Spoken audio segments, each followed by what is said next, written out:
And we should expose the lies employed by the terrorists to survive.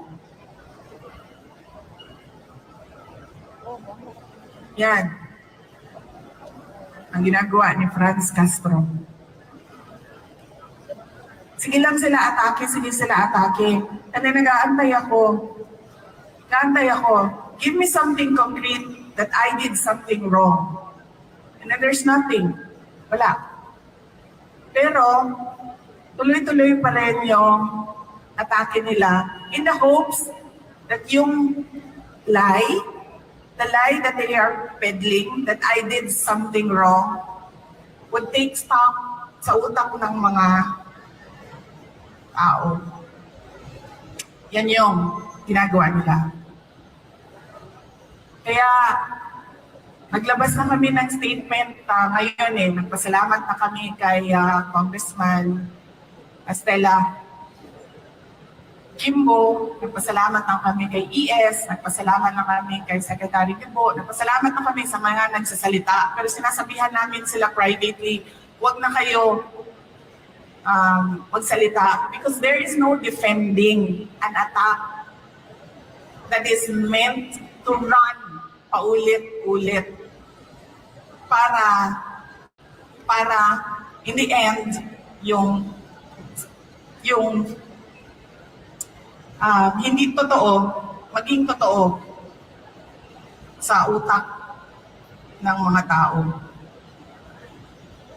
Naantay ko hanggang ngayon, araw-araw tinatanong ko, meron na ba silang naibigay na papel?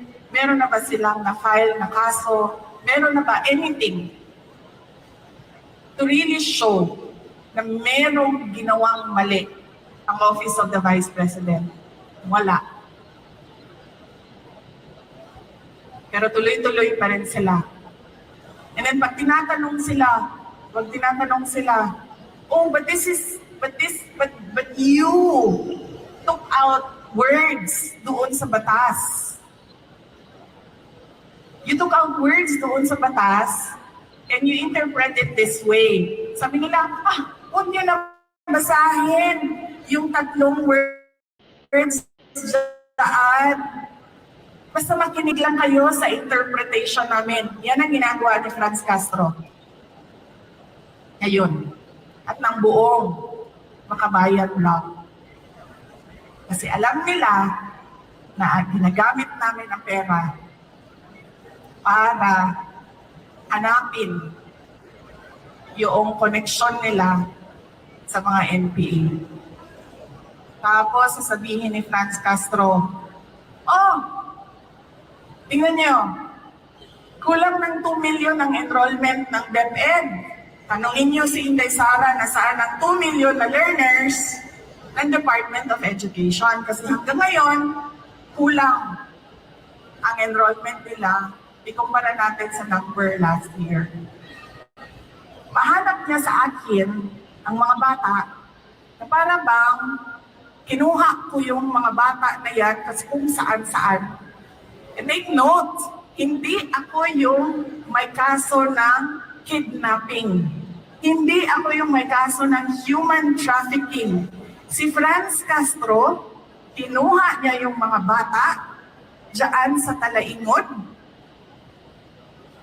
Kasi ililipat niya doon sa Manila para mag-rally. Siya yung may kidnapping. Siya yung may human trafficking. Hindi pa tapos ang 1 buwan ng pagbubukas ng aming klase. Pinapahanap niya sa akin ang 2 million na para bang kinidnap ko yan lahat at ayaw ko sila mag-aral. Yan yun.